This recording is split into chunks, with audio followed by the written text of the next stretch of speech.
Assalamualaikum. Hello everyone. Welcome to our 3 minutes English spoken class.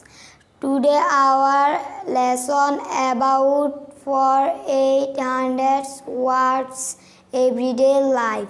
Number 1. Check out. অর্থ বিদায় নেওয়া।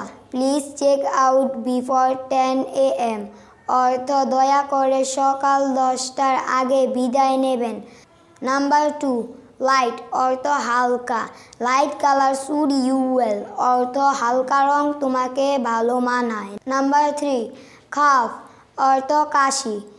She has been কাফিং all night অর্থ সে সারা রাত কেশেছে। নাম্বার 4. ফ্লাড অর্থ বন্যা। The flood destroy the town অর্থ বন্যায় শহরটি ধ্বংস হয়ে গিয়েছে। নাম্বার 5. এলবো অর্থ কনুই। The arm only bends at the elbow অর্থ বাহু শুধুমাত্র কনুইতে বাঁকানো যায়। তো বন্ধুরা, আজ এ পর্যন্তই। দেখা হবে পরের ভিডিওতে। Bye bye.